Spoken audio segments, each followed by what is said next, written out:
மக்களுக்கு நல்லது பண்றதுக்கு அரசியலுக்கு வாங்கடா, கொள்ளை அடிக்கிறது கொலை பண்றதுக்கு மாடா அரசியலுக்கு. வாய்ஸ் ஆஃப் லிங்கேஷ் நேயர்களுக்கு அன்பு வணக்கம். தளபதி விஜய் அவர்கள் நடித்து வெளியாகக்கூடிய இந்த ஜனநாயகன் படம் வந்து ஏப்ரல் 30 வெளியாவதாக ஒரு தகவல் வந்திருக்கு. இன்னும் அஃபிஷியலாக கேவிஎன் ப்ரொடக்ஷன்லேருந்து வரல, ஆனால் ஏப்ரல் 30 படத்தை வெளியிடுற மாதிரி சொல்லியிருக்காங்க. கூடிய விரைவில் கண்டிப்பாக இந்த படம் வந்துடும். தேர்தல் முடிஞ்சிச்சு, 23ஆம் தேர்தல் முடிஞ்சிச்சுனாக்கா அதுக்கப்புறம் தேர்தல் அணி எதுக்கும் பொறுப்பு இல்லை, அதோட ரிசல்ட் வெளியிடுறது தான். ஸோ பெரிய அளவில் அவங்களுக்கு பவர் கிடையாது. அதுக்கப்புறம் 23ஆம் அப்புறமா படத்தை எப்போ வேணால் 24ஆம் கூட நம்ம வெளியிடலாம், நம்ம கையில் தான் இருக்குது. ஸோ ஏப்ரல் 30 படம் வெளியிடுறதாக பேசியிருக்காங்க. ஏன்னா படம் வந்து ஆல்ரெடி இணையத்தில் லீக் ஆகி பல பேர் கையில் இன்னமும் அந்த வீடியோக்கெல்லாம் இருக்குது, ஃபுல் HD பிரிண்டே இருக்குது அப்படின்ற காரணத்தினால பார்த்தீங்கன்னாக்கா இப்போ இந்த படத்தை வெளியிடுறதாக சொல்லியிருக்காங்க. முதல்ல இப்போ படம் லீக் ஆச்சு இல்லையா, அது யார் மூலியமாக லீக் ஆச்சுன்றது கண்டிப்பாக எல்லாருக்கும் தெரிஞ்சிருக்கும். தெரியலனாக்கா இந்த வீடியோ மூலியமாக நான் சொல்கிறேன். வீடியோ ஸ்கிப் பண்ணாமல் ஃபுல்லாக பாருங்கள். சும்மா ஒரு ஷார்ட் வீடியோ தான், ரொம்ப பெருசாக ரொம்ப லென்த்தாலாம் போக போகிறதில்ல. அதாவது ஜனநாயகன் படம் எப்போ வருது, ஏன் வருது, யார் எடுத்து வெளியே விட்டால், என்ன காரணத்தினால வெளியிட்டாங்க அப்படின்றது எல்லாத்தையும் டீட்டெயிலாக இந்த வீடியோவில் பார்த்துருவோம். நிறைய பேர் என்கிட்ட கேட்டிங்க, ஐயா இதை பற்றி கொஞ்சம் பேசுங்க ஐயா, ஒரு தெளிவு கொடுங்க ஐயா, ஜனநாயகனை பற்றி எல்லாத்த பற்றியும் பேசுகிறோம், அரசியல் முக்கியம் தான் இல்லைன்னு சொல்லலை, ஜனநாயகனை காட்டி நம்மளை டைவர்ட் பண்ணுறாங்க, எல்லாமே புரியுது. இருந்தாலும் ஒரு வீடியோ நீங்கள் போடுங்களேன், சும்மா பார்த்துட்டு நாங்கள் கடந்து போயிடுறோம் அப்படின்னீங்க. அவங்களுக்காக தான் இந்த வீடியோ. ஸோ இந்த வீடியோ வந்து ஸ்கிப் பண்ணாமல் ஃபுல்லாக பாருங்கள். ஜனநாயகனை பற்றி கம்ப்ளீட் அப்டேட் இந்த வீடியோவில் கிடைக்கும்.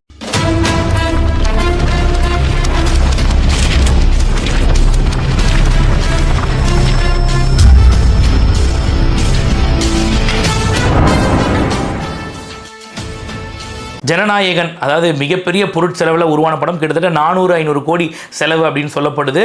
அந்த படம் வந்து பார்த்தீங்கன்னா ஜனவரி 9 ரிலீஸ் ஆக வேண்டியதாக இருந்துச்சு.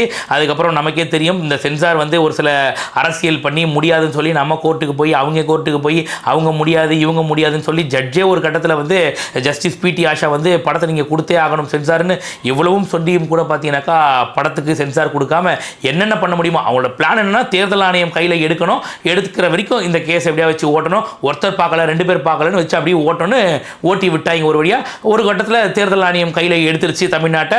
அடுத்த 2வது நாளே பார்த்தீங்கன்னாக்கா படத்துக்கு U/A சர்டிஃபிகேட் நாங்கள் கொடுத்துட்றோம், இதுக்கப்புறம் நீங்கள் சென்சார் போர்டில் போயிட்டு ஒரு NOC வாங்கி நீங்கள் ரிலீஸ் பண்ணிக்கோங்க அப்படின்னு சொல்லிட்டு பச்சையாக ஒரு அரசியல் பண்ணாங்க. தேர்தல் ஆணையம் வந்து அவங்க சொல்லிட்டாங்க, ஏங்க எங்களுக்கு இதெல்லாம் வந்து ரொம்ப புதுசாக இருக்குது, நீங்கள் சொல்கிறதெல்லாம் இது வரைக்கும் இந்த மாதிரி ஒரு இக்கட்டான சூழ்நிலைக்கு நாங்கள் போனது கிடையாது, எங்களுக்கு இதுவே முதல் தடவை, அதனால் வந்து எங்களுக்கு தெரியாதுங்க, நாங்கள் யோசிச்சு சொல்கிறாங்க, எங்கள் குழுக்கிட்ட பேசிட்டு சொல்கிறோன்னு சொல்லிட்டு விட்டாங்க. நாங்கள் அதை பற்றி பெருசாக கவலைப்படல, ஏன்னா இவன் எப்படியும் விட போகிறது கிடையாது, என்னத்துக்கு இவன்கிட்ட போய் கேட்டுட்டு போடா, நாங்கள் எலெக்ஷன் முடிச்ச தமிழ்நாட்டு முதலமைச்சர் தளபதி விஜய் அவர்கள் வெளியீடு அப்படின்னு சொல்லிட்டு நாங்கள் வந்து பார்த்துக்கிறோம்டா அப்படின்னு சொல்லிட்டு நம்ம கலந்து போயிட்டோம். நம்ம அதுக்கப்புறம் என்ன பண்ணாங்க இந்த திருட்டு பயலுக்கு அப்படின்னு பார்த்தீங்கன்னாக்கா படத்தை 2-3 காட்சிகளாக லீக் பண்ணாங்க. பார்த்தோன்னே பகீர்னாய் போச்சு, என்னடா ஜனநாயகன் கிளிப் வந்திருக்கு, intro scene, interval scene, climax scene எல்லாம் வந்திருக்கடா அப்படின்னு சொல்லிட்டு அப்படியே பதச்சு போச்சு நமக்கு. அதுக்கப்புறமா பார்த்தீங்கன்னாக்கா நள்ளிரவு ஒரு 3 மணிக்கெல்லாம் ஒரு ஃபோன் வருது, தொடர்ச்சியாக வருது. யாராவது பார்த்தா நம்ம சப்ஸ்கிரைபர் ஒருத்தர் கால் அடிக்கிறார், அண்ணே படம் ஃபுல்லாக வந்துருச்சுண்ணே வெளியில் அப்படிங்கிற, டே வெயிடா ஃபோன் அப்படின்னா, அண்ணே நான் உங்களுக்கு ஒரு லிங்க் அனுப்பிச்சிருக்கேன் பாருங்களேன் அப்படின்னாக்கா, என்னடா சொல்கிறாங்க எதாவது விளையாடுறான்னு பார்த்தா, நான் பார்த்த அந்த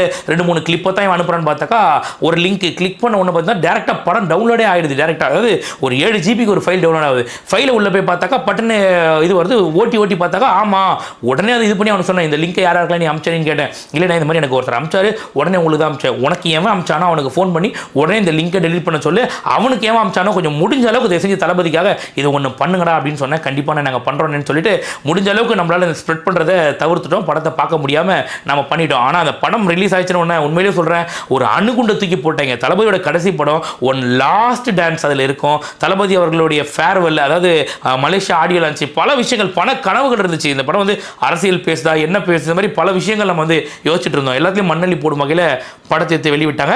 வெளியிட்ட உடனே வந்து சென்சார் போர்டு தான் வெளியிட்டுருச்சு, திமுக தான் வெளியிட்டுருச்சு அப்படின்னு சொல்லிட்டு நம்ம சொன்னோம். ஆனால் வந்து உண்மையை சொல்லணும் அப்படின்னாக்கா சென்சார் போர்டும் இதை வெளியிடல, திமுகவும் இதை வெளியிடல. படத்தை வெளியிட்டது யார் அப்படின்னாக்கா எடிட்டிங் டீம்லேருந்து வெளியே போயிருக்கு படம். ஆக்சுவலாக சொல்ல போனோம்னாக்கா இந்த படத்துடைய எடிட்டர் இருக்கார் இல்லையா, அவர் ஒரு நேர்மையானவர் தான். 20 ஆண்டுகளாக பல படங்களுக்கு வந்து எடிட்டராக இருந்தார். அவர் என்ன பண்ணியிருக்காரு அப்படின்னாக்கா படத்துடைய ஒரு காட்சியை மட்டும் எடிட் பண்ணுறதுக்காக ஃப்ரீலான்ஸாக கூப்பிட்டுருக்காரு. அதாவது வெளியிலேருந்து ஒரு ஆளை வர வச்சு அவர்கிட்ட வந்து இந்த மாதிரி, அதாவது நல்லா கேட்டுக்கோங்க, ஒரு ரிலீஸ் ஆகாத படத்தை எடிட் பண்ணுறதா இருக்கட்டும், இல்லை நீங்கள் அந்த படத்துக்காக நீங்கள் உள்ளே போனால் கூட உங்கள் ஃபோன்லேருந்து எல்லாத்தையும் வெளியில் வச்சுட்டு தான் போகணும், உள்ளே கொண்டு போகக்கூடாது. ஒரு பென்ட்ரைவ்லேருந்து எதுவுமே நீங்கள் கொண்டு போகக்கூடாது, அந்தளவுக்கு ரெஸ்ட்ரிக்டடாக தான் போகணும் நீங்கள். ஸோ அவர் உள்ளே போயிருக்காரு, உள்ளே போகும்போது அவருக்கு இன்டர்நெட் ஆக்சஸ் மட்டும் இருக்குது உள்ளே, மற்றபடி வேறு எதுவுமே கிடையாது. அவர்கிட்ட வந்து ஃபுல்லாக ட்ரஸ்ட்டாக நம்பி அந்த இடத்த விட்டுருக்காங்க. அந்த இடத்த விட்டதுக்கு அவனால் என்ன பண்ண முடியுமோ அதை பண்ணிட்டான். ஒன்றும் கிடையாது, அந்த படத்தை ஃபுல்லாக பார்த்துட்டு அந்த படம் துண்டு துண்டு துண்டு துண்டாக இருந்திருக்கு. ஆக்சுவலாக ஒரு கிளிப்பாக இருந்தால் அதை ஒட்ட வைக்காம தான் இருந்துச்சு. அதை ஒட்ட வைக்காமல் இருக்கும்போது அவன் என்ன பண்ணியிருக்கானாக்கா, ஒரே ஒரு காட்சியை மட்டும் எங்களுக்கு எடிட் பண்ணி கொடு அப்படின்னு சொன்னதுக்கு அந்த ஒரு காட்சியை அவன் எடிட் பண்ணிட்டு அந்த துண்டு துண்டாக இருக்க பற்றிய கிளிப்பு அந்த எல்லா கிளிப்பையும் டவுன்லோட் பண்ணி அவனோட டிரைவில் அவனோட கிளவுட் ஸ்டோரேஜில் அப்லோட் பண்ணிட்டு அவன் அது மாதிரி இது பண்ணதுக்கான எல்லா ஃபுட்டேஜும் எரேஸ் பண்ணிட்டு போயிட்டான் அப்படி. அதாவது வந்து இதை டவுன்லோட் பண்ண மாதிரி ஒரு ஆப்ஷனே இல்லாத மாதிரி அவன் இங்கேருந்து அங்கே ட்ரான்ஸ்ஃபர் பண்ணதுக்கான எந்த ஒரு தடையுமே இல்லாத மாதிரி பண்ணிட்டு இருந்தாங்க நாங்கள் முடிச்சிட்டேன் அப்படின்னு சொல்லிட்டு போயிட்டான். இவங்களும் வந்து ஓகேன்னு சொல்லிட்டு அடுத்தடுத்த வேலைகளாகத்தான் கொண்டு போய் டிஐ டீமில் கொடுத்துருக்காங்க, அவங்க கொண்டு போயிட்டு சென்சாரில் கொண்டு போய் கொடுத்துருக்காங்க. இதெல்லாம் அப்படியே ப்ரொசீஜராக போயிட்டு இருக்கு. அப்போ என்ன பண்ணியிருக்கானாக்கா, அந்த துண்டு துண்டாக வெட்டி கொண்டு போனான் இல்லையா, அது அவனுக்கு ஒரு ஆர்வம். தளபதியோட ஜனநாயகன் படம் நம்மள கூப்பிட்டுருக்காங்கப்பா, நம்ம வந்து இதை எடிட் பண்ணுற வாய்ப்பு கிடைச்சிருக்குப்பா, இந்த படம் எப்படி இருக்கு நம்ம பார்த்துடலாம், நம்ம மட்டும் பார்த்துடலாமா அப்படின்னு சொல்லிட்டு எப்பவுமே ஒரு எக்ஸைட்மெண்ட் இருக்கும் இல்லையா. ஒரு விஷயம் நம்மகிட்ட இருக்குனாக்கா அதை 4 பேர்கிட்ட சொல்லணும், நம்ம 4 பேர் சொல்லி 4 பேர் நம்மளை வந்து பெருமையாக பேசணும் அப்படின்னு சொல்லிட்டு ஒரு அற்ப ஆசை இருக்கும் இல்லையா. அந்த அற்ப ஆசைக்காக என்ன பண்ணியிருக்கானாக்கா, அந்த துண்டு துண்டாக இருக்க கிளிப் எல்லாத்தையும் ஒன்றா ஒட்ட வச்சு ஒரு வீடியோவை வந்து ரெடி பண்ணிட்டு அதுதான் அந்த எடிட் ரிஃப் 14:1 அப்படின்னு இருந்துச்சு இல்லையா. அது ஆக்சுவலாக எடிட்டிங் டீமில் வச்சிருந்தாங்க. அது ஆக்சுவலாக வாட்டர் மார்க் மாதிரி, அதை அவங்களால ரிமூவ் பண்ண முடியும், இவனால ரிமூவ் பண்ண முடியாது. அவங்க அதை வச்சுருந்தாங்க. அதை தான் அப்படியே டவுன்லோட் பண்ணி ஒட்ட வச்சு மொத்தமாக எடுத்து என்ன பண்ணியிருக்கானாக்கா, அவனோட ஃப்ரெண்ட்ஸ் ஒரு 2 பேருக்கு கால் பண்ணியிருக்கான். என்கிட்ட ஜனநாயகன் படம் ஃபுல்லாக இருக்கடா, அதுவும் ஹெச்டியில் இருக்கடா, வந்து பார்க்குறீங்களா, எனக்கு அனுப்புடா அப்படின்னு இருக்கான். இவன் அவனுக்கு அனுப்பியிருக்கான், அதாவது 2 ஃப்ரெண்ட்ஸுக்கு மட்டும் அனுப்பியிருக்கான். அந்த 2 ஃப்ரெண்ட்ஸ் பார்த்துட்டு அந்த பொறுக்கி பயலுக்கு என்ன பண்ணியிருக்கான்னாக்கா, அவனோட இன்னொரு ஃப்ரெண்டுக்கு அனுப்பியிருக்கான். அந்த இன்னொரு ஃப்ரெண்ட் இருக்கான் பார்த்தியா, அவன் தான் பார்த்தீங்கன்னாக்கா லிங்காக கிரியேட் பண்ணி இதை மொத்தமாக அப்படியே ஒரு அப்லோட் பண்ணி மொத்தமாக எல்லாருக்கும் பரப்பி விட்டுருக்கான். இப்போ காவல்துறை முதற்கட்டமாக பார்த்தீங்கன்னா 6 பேரை கைது பண்ணி விசாரிச்சுட்டு இருந்தாங்க. லிங்க் எங்கேருந்து ஸ்ப்ரெட் ஆச்சுன்னு சொல்லிட்டு லைனாக இப்போ நமக்கு ஒரு லிங்க் வருதுனாக்கா அதுவும் சைபர் கிரைம் போயிருக்கும், நமக்கு ஒருத்தர் அனுப்பியிருக்கானாக்கா அவனுக்கும் போயிருக்கும், அவனுக்கு ஒருத்தர் அனுப்பியிருப்பான். அப்படியே சைனா வச்சு போகும்போது அந்த லிங்க் யார் டிவைஸ் எல்லாம் வந்திருக்குன்றத மொத்தமாக வச்சு பார்க்கும்போது பார்த்தீங்கன்னாக்கா அப்படி ஒரு 6 பேரை வந்து பிடிச்சிருக்காங்க. அதுக்கப்புறமா இந்த ஃப்ரீலான்ஸாக எடிட் பண்ண வந்தான் இல்லையா அந்த பொறுக்கி பைய, அவனையும் பிடிச்சி, அவன் ஷேர் பண்ணான் இல்லையா 2 பேர், அவனையும் பிடிச்சி கிட்டத்தட்ட இப்போ 9 பேரை வந்து சைபர் கிரைம் காவல்துறை வந்து கைது பண்ணி வச்சிருக்காங்க. தமிழக தலைவரும் நடிகர் விஜய் நடித்த எதிரி படமான ஜனநாயகன் சட்டவிரோதமாக இணையதளத்தில் வெளியானது. சென்சார் சான்றிதழ் வாங்குவதற்கு முன்பாக வெளியான இந்த விவகாரம் தொடர்பாக அந்த படத்து நிறுவனம் தமிழக சைபர் கிரைம் நிறுவனத்தில் புகார் அளித்தது. இந்த தமிழக சைபர் கிரைம் பிரிவு தனிப்புரை அமைத்து தீவிரமாக விசாரணை என்பது நடத்தப்பட்டது. குறிப்பாக டிஜிட்டல் தடயங்களை அடிப்படையாக வைத்து இந்த படம் யார் யாருக்கெல்லாம் சென்றது, அதன் ஐபி முகவரி உள்ளிட்டவற்றை தொழில்நுட்ப ரீதியாக விசாரணை நடத்தியதில் முதற்கட்டமாக பதிவேற்றம் செய்தவர்கள் பகிர்ந்தவர்கள் 6 பேரை கைது செய்தார்கள். இவர்களிடம் தீவிரமாக விசாரணை நடத்தியதில் முக்கியமாக இந்த படம் எங்கிருந்து வெளியானது என்பது குறித்து ஒரு விசாரணையை நடத்தியதில் 3 பேர் நேற்று கைது செய்யப்பட்டிருக்கிறார்கள். அந்த 3 பேரும் அதில் ஒருவரான உதவி எடிட்டர், அதாவது ஃப்ரீலான்சராக செயல்படும் விஷுவல் எடிட்டர் ஒருவர் இந்த படத்தின் எடிட்டிங் ஸ்டுடியோவில் சட்டவிரோதமாக நுழைந்து படத்தை திருடி வெளியிட்டதாக தெரிய வந்திருக்கிறது. இந்த படத்தை திருடி படமாக தயாரித்து அதனை கிளவுட் ஸ்டோரேஜ் எனப்படும் தொழில்நுட்பம் மூலமாக சமூக வலைதளங்கள் மூலமாக வெளியிட்டதாக கூறப்படுகிறது. இப்போ ஆல்ரெடி வந்து பல பேர் இந்த படத்தை பார்த்துட்டாங்கன்றது நம்ம எல்லாருக்குமே தெரியும். இன்னும் நிறைய பேர் வந்து பார்க்காம இருக்கணும், நிறைய பேர் ஃபோனில் டவுன்லோட் பண்ணி வச்சிட்டாங்க. லிங்கை தான் வந்து இவங்க பேன் பண்ணிட்டாங்க. அந்த லிங்கை கிளிக் பண்ணி டவுன்லோட் பண்ண அந்த வீடியோ வந்து ஃபோனில் நிறைய பேர்கிட்ட இன்னமும் இருக்குது. இன்னும் அது வந்து கசிய போது இன்னும் பல பேர் அந்த படத்தை பார்த்துட்டு போகிறாங்கன்ற ஒரே காரணத்தால் என்ன பண்ணுறாங்கனாக்கா, படத்தை ஏப்ரல் 30 வெளியிடுற மாதிரி பட டீம் வந்து பேசிகிட்டு இருக்கு. கூடிய விரைவில் தேர்தலுக்கு, அதாவது ரிசல்ட்டுக்கு முன்னாடியே கூட படம் வர்றதுக்கான எல்லா வாய்ப்புகளும் இருக்குது. ஸோ நிறைய பேர் கேட்டுட்டு இருந்தீங்க ஜனநாயகனை பற்றி சொல்லுங்கன்னு, அவங்களுக்காக ஒரு தெளிவுபடுத்துறதுக்காக தான் இந்த வீடியோ. மற்றபடி வந்து ஜனநாயகனை பற்றி பேசி எலெக்ஷனை டைவர்ட் பண்ணுறது சத்தியமாக அப்படிலாம் கிடையாது. சும்மா இந்த ஜனநாயகனை பற்றி பேசி அது பண்ணி போக தேவையில்லை. திரும்பவும் சொல்கிறேன், அன்னைக்கு 2008 நினைக்கிறேன், 2009 தலைவா படம் வந்துச்சு. அப்பவும் இதே மாதிரி தான் திருட்டு டிவிடியில் வந்து பார்த்தீங்கன்னா கேரளா ஃபுல்லாக படம் வந்து ஸ்ப்ரெட் ஆச்சு. நம்ம ஆட்கள் பல பேர் பார்த்தாங்க. ஆனாலும் பார்த்தீங்கன்னாக்கா வசூல் சாதனை படைச்சது திரையரங்கெல்லாம் இந்த படம், தலைவா படம். அந்த மாதிரி பார்த்தீங்கன்னாக்கா ஜனநாயகன் படத்தை என்ன தான் எடுத்து இவங்களை லீக் பண்ணி, என்ன தான் இவனுக்கு அட்ராசிட்டி பண்ணி இன்னும் ஃபோனில் இவனுக்கு வச்சுட்டு இருந்தால் கூட எதை பற்றியும் கவலைப்படாமல் படம் தியேட்டரில் ரிலீஸ் ஆச்சுன்னா தேரும் திருவிழாவுமா இருக்கும். பல ஊப்பிக்கல் வேணா இதை பற்றி எடுத்து இது வந்துச்சு அது வந்துச்சுன்னு சொல்லாமே தவிர நம்மளை பொறுத்த வரைக்கும் தேரும் திருவிழாவாக இருக்கும். படம் எப்போ ரிலீஸ் ஆகுது, ஏடா ரீரிலீஸ் படத்தையே வந்து நாங்கள் கலெக்ஷன் பாக்ஸ் ஆஃபீஸ் அடிக்கிற அளவுக்கு நாங்கள் பார்க்குறோம்னாக்கா ஜனநாயகன் படத்தை விட்டுருவோம் மாட்டோம் நாங்கள். ஸோ ஆஸ் ஆஃப் நோ இதுதான் மக்களே, மற்றபடி வேற ஒன்றும் கிடையாது. ஜனநாயகன் படத்தை வெளியிட்டது திமுகவும் கிடையாது, சென்சார் போர்டும் கிடையாது. இதை வெளியிட்டது அந்த எடிட்டிங் டீமில் இருக்க ஒருத்தன் தான் எடுத்து வெளியிட்டான். அதனால் வந்து பார்த்தீங்கன்னாக்கா இந்த ஊப்பிக்கெல்லாம் காலர் தூக்கி விட்டு எங்களை சொன்னீங்களே பார்த்தீங்களாடா, இப்போ யார் எடுத்து விட்டு தெரிஞ்சுடா உங்களுக்கு நொன்னைகளா இங்கே வாடான்னு சொல்லிட்டு அவங்கள கூப்பிட்டு படத்தை 9ஆம் தேதி ரிலீஸ் பண்ணுறோன்னு சொன்னோம். அரசியல் காரணத்தால தான் வேணும்னு இந்த படத்தை வந்து கோர்ட் வரைக்கும் கொண்டு போய் இது வரைக்கும் எந்த படத்தையும் இந்த அளவுக்கு பண்ணாமல் ஜனநாயகன் படத்தை மட்டும் ஏன்டா பண்ணோம். TN 2026 ஒரு படம் வருது. அந்த படத்தில் அரசியல் பேசியிருக்கு. 2026 ஆட்சி மாற்றம் காட்சி மாற்றம்னு தளபதி விஜய் அவர்களை இமிடேட் பண்ணுற மாதிரி ஒரு படம் வருது. அந்த படத்தை எப்படா வெளியிடுறீங்கன்னாக்கா, அதாவது அரசியலில் போட்டியிடுற நபர்கள் நடிக்கிற படங்கள் தான் வெளியே வரக்கூடாதுன்னு சொன்னீங்க.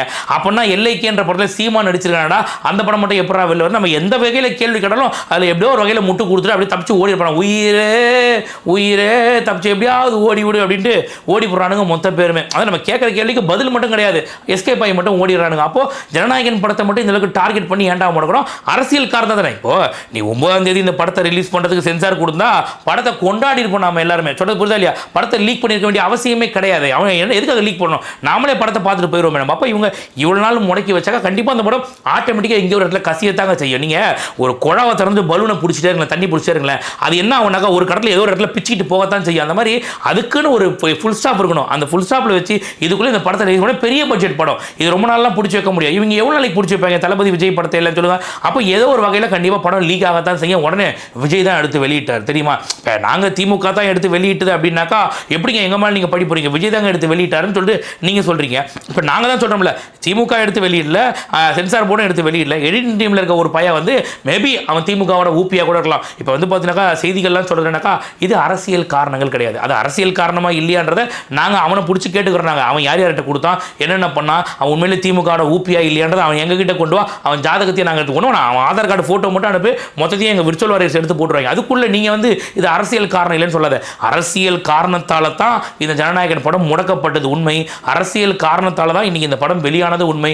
அரசியல் காரணத்தால் தான் பார்த்தீங்கன்னா இன்னைக்கு வரைக்கும் தளபதி விஜய் அவர்களை இவங்க முடக்கி வச்சிருக்கிறதும் உண்மை. ஸோ ஜனநாயகன் படத்தை வச்சியும் அரசியல் பண்ணிடுறாங்க, ஜனநாயகனான தளபதி விஜய் அவர்களையும் வச்சு இவங்க அரசியல் பண்ணிட்டு இருக்காங்க. அது எல்லாத்தையும் மக்கள் கூடிய விரைவில் மாற்றிடுவாங்க. ஸோ ஜனநாயகனை பற்றி நம்ம பெருசாக பேச வேண்டியதில்லை. ஏப்ரல் 30 நினைக்கிறேன் கண்டிப்பாக இந்த படம் கூடிய விரைவில் ரிலீஸ் ஆகிடும். இதுக்கு மேலே தள்ளி போடவே மாட்டாங்க. கண்டிப்பாக ப்ரொடியூசருக்கு பயங்கரமான நட்டம். அதே மாதிரி இன்னொரு விஷயம் கூட கேட்டிருந்தீங்க, தளபதி விஜய் அவர்கள் அடுத்து இன்னொரு படம் நடிக்கிறாராமேன்னு கேட்டிருந்தீங்க. அஃபிஷியலாக எந்த ஒரு நியூஸுமே வரலங்க, இவங்களா எடுத்து போட்டுருக்காங்க. அதாவது கேவிஎன் ப்ரொடக்ஷனுக்கு வந்து பார்த்தீங்கன்னா நிறைய நஷ்டமாயிடுச்சு, விஜய் இன்னொரு படம் நடிச்சு கொடுக்க போறாரு.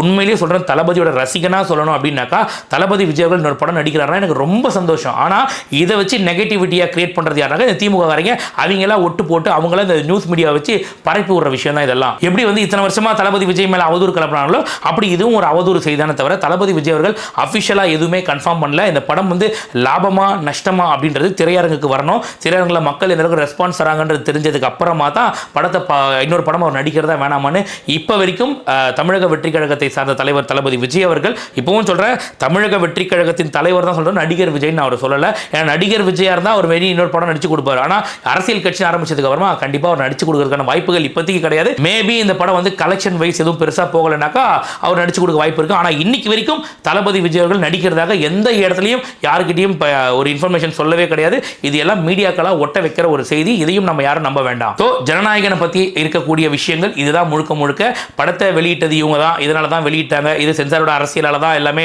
முடக்கப்பட்டது, இது எல்லாமே உண்மை. ஓகே, தளபதி விஜய் இன்னொரு படம் நடிக்கிறாரா அப்படின்னாக்கா நடிச்சா சந்தோஷம். ஆனால் நடிக்கிறேன்னு இது வரைக்கும் அவரா சொல்லலை, மீடியாக்களாக கொளுத்தி போட்டுட்டு இருக்கு, வேற ஒன்றுமே கிடையாது. நம்ம ஜனநாயகனை பற்றி இதுக்கு மேலே பேசி டைம் வேஸ்ட் பண்ண வேணாம். ஏன்னா தேர்தலுக்கு இன்னும் 2-3 நாள் தான் இருக்கு. அதனால தேர்தலில் நம்ம ஃபோக்கஸ் பண்ணுவோம். ஸோ இதுதான் ஜனநாயகனோட விஷயம். அடுத்து என்ன அப்டேட் வந்துச்சு, படம் உண்மையிலே இப்போ தான் ரிலீஸ்ன்றத கேவிஎன் ப்ரொடக்ஷனாக சொல்லிச்சுனாக்கா கண்டிப்பாக ஒரு வீடியோவை நம்ம மேக் பண்ணி போடுவோம். அது மட்டும் இல்லாமல் ஜனநாயகனோட ரிவ்யூ எல்லாமே கண்டிப்பாக ஆட்டோமேட்டிக்காக உங்களுக்கு நம்ம சேனலில் வந்துடும். ஸோ ஜனநாயகனை பற்றி பேசி டைம் வேஸ்ட் பண்ண வேண்டாம். இதோட இந்த வீடியோ முடிச்சுக்கிறேன். நன்றி, வணக்கம். மறக்காம சர்ப்ரைஸ் பண்ணுங்க. தேங்க்யூ.